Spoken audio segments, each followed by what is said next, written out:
यह लीजिए भाभी, संभालिए अपनी अमानत। सुमन ने अपनी नवजात बच्ची अपनी भाभी स्नेहा के गोद में सौंपते हुए कहा। उसे हुई से नाजुक गुलाबी सी बच्ची को हाथ में देती हुई स्नेहा के हाथ कांपने लगे और आंखों से आंसू बहने लगे।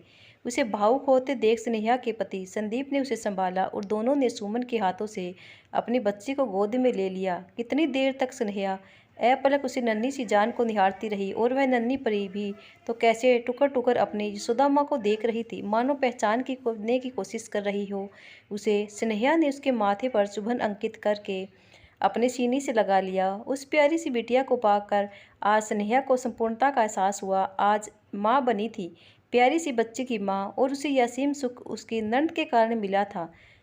स्नेहा की शादी को 12 साल हो चुके थे, लेकिन इतने वर्षों बाद भी उसे माँ बनने का सुख प्राप्त ना हो सका। कितना भी इलाज करवाया, लेकिन हर बार निराशा ही लगी हाथ। डॉक्टरों की तरफ से निराशा। स्नेहा और उसकी पति ने बच्चा गोद लेने के बारे में विचार किया। इसके लिए उन्होंने अस्पताल से लेकर अनाथ आश्रम में बात की।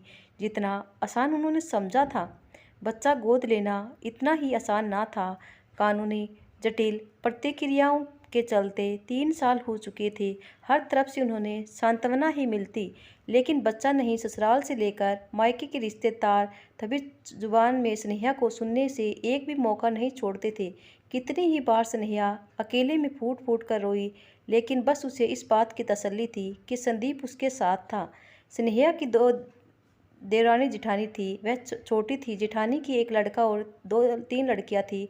उसने अपनी जेठानी से बेटी के समय उसे हिचकते हुए कहा कि वह इसे गोद लेना चाहती है, लेकिन जेठानी साफ शब्दों में मना करते हुए बोली, दीदी, बेटा हो या बेटी, मैं उसका पालन पोषण खुद ही करूँगी।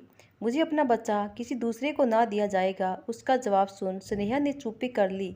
सास का हमेशा एक ही बात रहती, अरे तेरी जेठानी की बच्ची भी तुम्हारी ही है, उन्हें अपना समझ पर खूब खर्च कर गोद लेने में क्या रखा है, क्यों वकीलों को पैसे देने।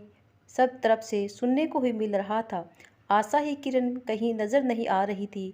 स्नेहा की ननद बहुत ही अच्छे स्वभाव की थी। उससे स्नेहा को दुख देखा ना जा रहा था। शादी के 2 साल बाद ही उसने प्यारे से बेटे को जन्म दिया। उसका कुआं पूजन में स्नेहा भी आई थी। मातर तरफ सुख से वंचित स्नेहा उसे नन्ही सी जान पर खूब प्यार लुटाती थी। जब भी समय मिलता वह अपनी नंद के पास आ जाती और अपनी नातिन को खूब लाड प्यार करती। सुमन छोटी थी, लेकिन थी तो माँ और स्त्री के, इसलिए उसे अपनी भाभी की तरफ समझ आ रही थी। इसलिए उसने अपनी भाभी को माँ का सुख देने का ही ठान लिया। इस बारे में जब उसने अपनी भाभी से बात की तो स्नेहा की तो खुशी का ठिकाना ना रहा। उसने अपने पति नंद को गले से लगा लिया। हाँ, यह बात उसने अपने ससुराल वालों को नहीं बताई, क्योंकि उसे पता था कि कोई भी इस फैसले से खुश ना होगा। इसलिए वैसे अभी अपने पति तक सीमित रखना चाहती थी। बेटी के पैदा होने के बाद संदीप ने अपनी माँ को फ़ोन करा, खुशखबरी सुनाई तो वह चौंक कर बोली, है कब और कैसे? तुमने तो मुझे पहले कुछ नहीं बताया। इतने सालों से एक बच्चे के लिए तरसा हूँ माँ।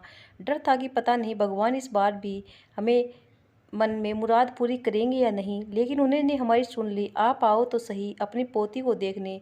शाम तक स्नेहा के साथ तो हॉस्पिटल पहुंच गई, लेकिन जिठानी नहीं। संदीप ने बड़े प्यार से अपनी बच्ची को अपनी माँ की गोद में देते हुए कहा, लीजिए माँ, संभालिए अपनी पोती को। संदीप की माँ बच्ची पर उड़ती सी नज़र डालते हुए बोली, अब कहाँ मुझे बुढ़ापे में बच्चे पालने आते हैं, मेरे हाथों में इतनी जान कहाँ। ले पकड़, मेरे हाथ दुखने लगे हैं। अपनी माँ का ऐसा जवाब सुनकर संदीप के साथ साथ स्नेहा को भी बहुत दुख हुआ। माँ, आप खुश हो ना हमारे फैसले से? देख संदीप, झूठ तो बोलूँगी नहीं, गोद ले रहा है, वह भी लड़की। बता, इसमें खुशी की कौन सी बात है? वैसे बहू तो पराए घर की थी जो उसने बात छुपाई, लेकिन तू तो अपना था। अगर मुझे पहले बता देता तो मैं लड़का होने का कुछ ना कुछ इंतजाम करती। अपनी माँ की ऐसी बात सुन संदीप के दिल को धक्का लगा। उसे गुस्सा तो बहुत आया, लेकिन फिर भी खुद को शांत करते हुए बोला, माँ, आपके लिए एक लड़की होगी, लेकिन हमारे लिए तो हमारी पूरी दुनिया है। कितना तरसे हैं हम एक बच्चे के लिए। शायद कभी आपने हमारी तरफ कोशिश ही ना की। ईश्वर की कृपा और सुमन के त्याग से हमारा घर खुशियों से भर गया, और आप हो कि ऐसी छोटी बातें कर रही हो। वैसे माँ कहना तो नहीं चाहिए, लेकिन अपने बात छेड़ी ही है तो कहने से रुकूंगा नहीं। लड़का हो या लड़की, आज के समय में दोनों बराबर है, बस देखने का नज़रिया भर जाइए।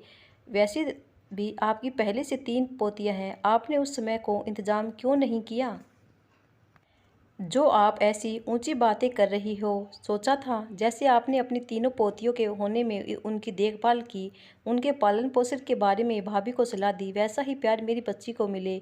कोई बात नहीं माँ, इसके मम्मी पापा इसकी जिम्मेदारी में पूरी तरह सक्षम है, बस आपका आशीर्वाद ही चाहिए। इसे कहते हुए स्नेहा ने अपनी बेटी को अपने सीने से लगा लिया। अपने पति की बातें सुनने की आंखों में खुशी की आंसू छलक पड़े। वह संदीप की बात सुन उसकी माँ निरुत्तर थी, कहती भी क्या, जाने अनजाने में उसने अपने बेटे बहू का दिल दुखाया था। शायद उसे भी इस बात का अंदेशा भी हो नहीं कि आज अपनी बातों से उन्होंने रिश्तों के बीच में गहरी खाई खोद दी थी, जिसकी भरपाई शायद भी कभी पूरी हो नहीं पाएगी। दोस्तों, ये जानकारी कैसी लगी कमेंट करके ज़रूर बताना और हमारे चैनल को लाइक और सब्सक्राइब ज़रूर करना। धन्यवाद।